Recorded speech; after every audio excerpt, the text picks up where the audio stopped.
Hindi totoo ang sinasabi nito. Ano, pinadede ko yan ng 2 years. Kaya tignan mo naman, healthy, oh.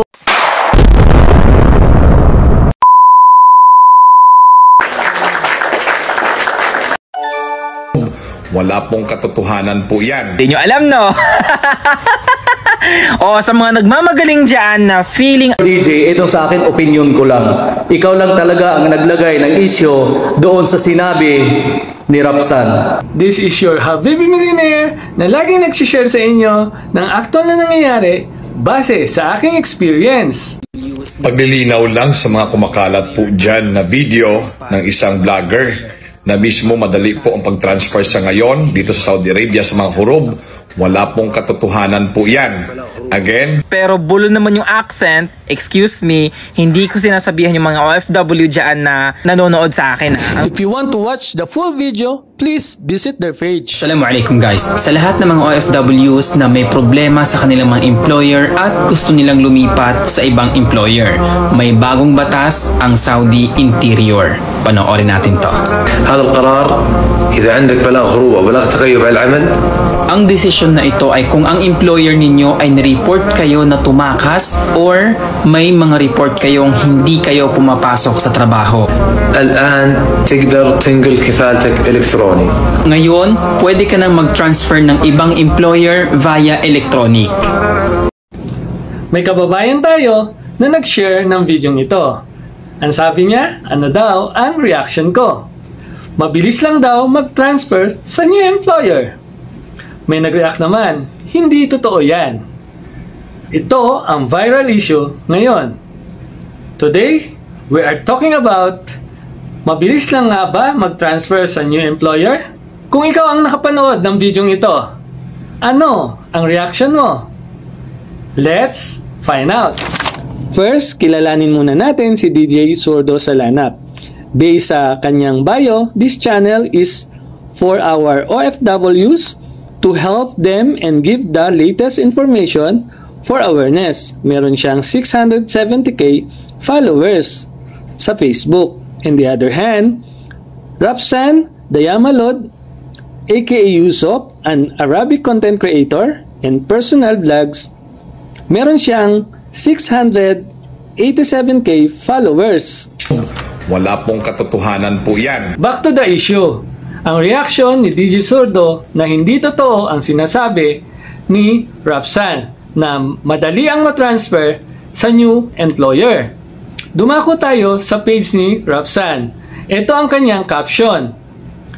Disclaimer, I just translate the video by request of my follower and gave you an idea kung ano ang gagawin.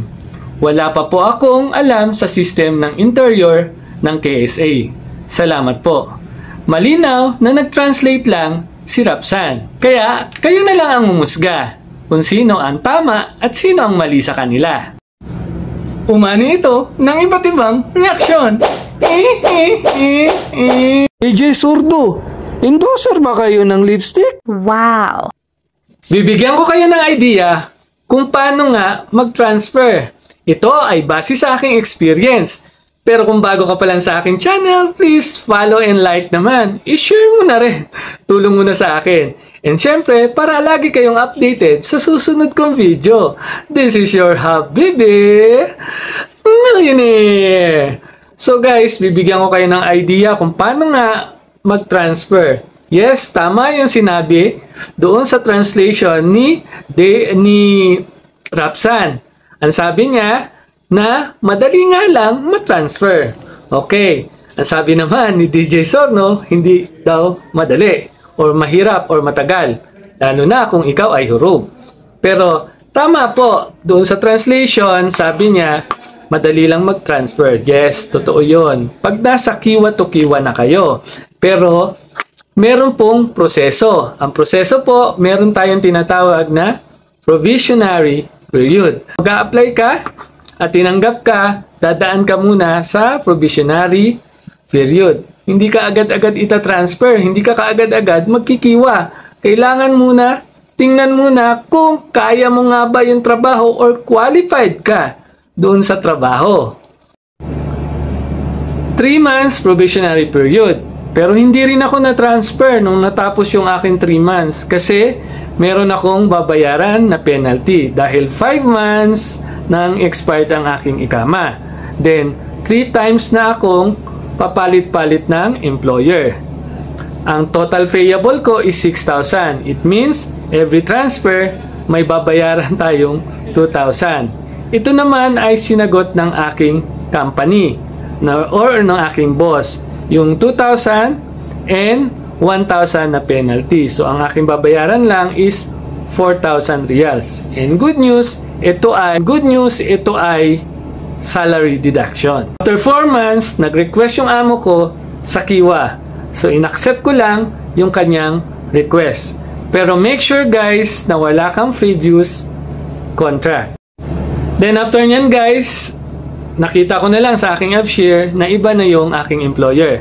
After nyan, kinuha ng bago kong employer yung aking ikama para i-update nila. Kung gusto mo ng ganitong video, please like, follow, and share naman para lagi kang updated sa susunod ko pang video. This is your Habibi Millionaire!